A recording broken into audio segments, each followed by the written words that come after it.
Hey, this is Amy, and I want to walk you through the MLA workshop. This is going to cover when and how you would cite sources in MLA format. First things first, we have the MLA handbook. That is a book. It's actually for people who are going to be doing scholarly publishing, but it is also used for students. So I have broken down some of the areas that of that book that would be useful to you. The library does have a copy of it if you want to come take a look, but the MLA handbook is not the only source that you can use. There are other resources. There's the Purdue OWL MLA site. There is the Dalton State College MLA library guide. And then the MLA itself runs a style blog. So if there's some sort of citation situation that is not covered in the other sources, they do try to address that there. All right, so why do you cite? First of all, you don't know everything about your topic. You do want to support any claims that you make in your paper or in your presentation on your research poster, however you're presenting your work. You of course want to give credit to the author of the information, whose information that you are using. And then it also allows your reader to track down the source. So if they want to find out more information about a particular thing that you have mentioned, then that will allow them to find it. And then finally, you are putting yourself in the scholarly conversation. So as a college student, you're going to be engaging with the research of scholars, and you are going to either address their claims or engage with them in some way, whether it's saying, here's my claim and it's supported by these other researchers, or maybe you're even saying some researcher or some scholar made a particular claim and you want to disagree with it. So those are the basic reasons why you would cite. Anytime that you are using someone else's information, whether that's an idea, a theory, statistics from a study, maybe even illustrations or images, anything like that that comes from somewhere else, you do want to cite that. If you are including information that's just factual, that your audience would probably already know or could easily verify in a reference source, you do not have to cite that. But if you are afraid that you might be, unintentionally making an error or something, I mean, you can definitely always cite if you're unsure about that. All right, so these are the methods of in-text citation when it comes to MLA. You can either take a direct quotation from the source, and you would list the author and the page number for that, or you could include the author's name with the quotation, and then you would only need the page number, or you can paraphrase, and that would also want you to list the author and page number. And then similarly, you can include the author's name in the paraphrase and then just list the page number. Okay, so here are a couple of examples of the direct quotation. So if you couldn't tell by the font on the headings, I made this whole thing Harry Potter themed. So the first one, despite the dragon's prevalent association with evil in ancient mythology and in contemporary works of fantasy literature, the dragons in the Harry Potter series are not representatives of evil. So this is a direct quote from an article by an author named Berman. It was on page 63. So you can see in the first example, I have Berman 63 at the end. The second example, I have according to Berman, then the exact same quote, and then at the end, the page number. So you have two options. They're both direct quotes, but you always do need to include those two pieces of information. Paraphrasing is another option, and sometimes paraphrasing can be really valuable for your reader because instead of having quotes from other sources, you're basically contextualizing and restating the words of another author, or the results or whatever information that you're using. You're putting it into context in your paper and you're stating it in your own words. So you do want to introduce, to acknowledge that it came from somewhere else, and then to also restate it using your words. And you your interpretation. So a lot of times there's advice that says, read the thing and then don't look at it when you're paraphrasing. Personally, I don't know if that works very well. I typically have the thing next to me, but I'm not, looking right at it.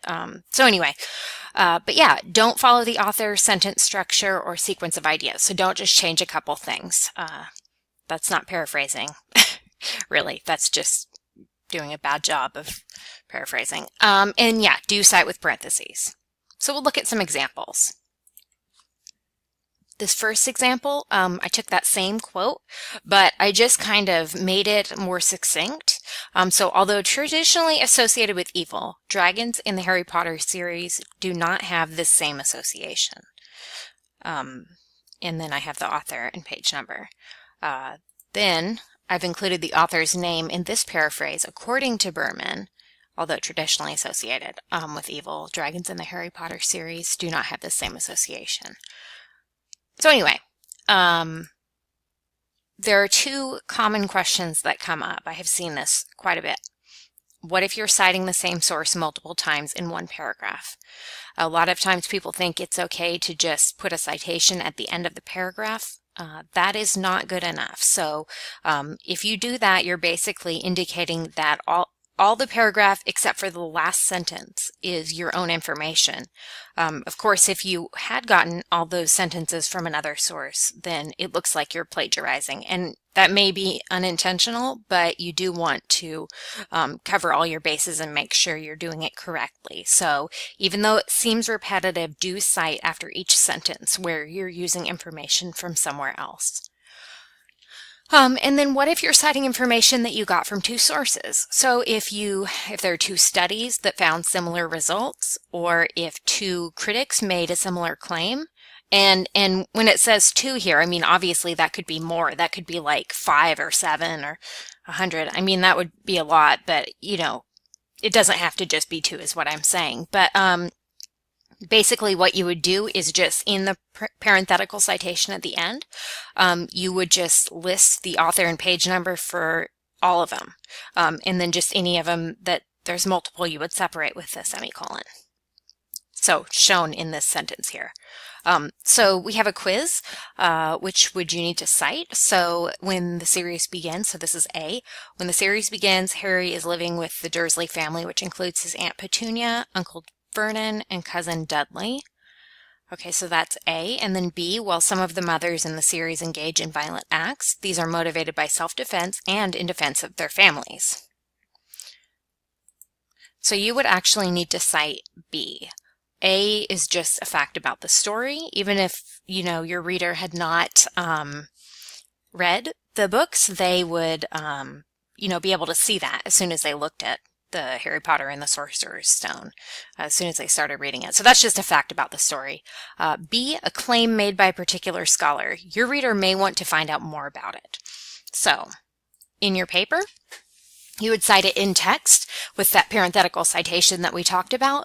And then at the end of the paper, you would have the full citation, not just the author's name and everything, but the name of the article, the name of the publication, volume, issue, date, and page numbers. All right, so here's another quiz.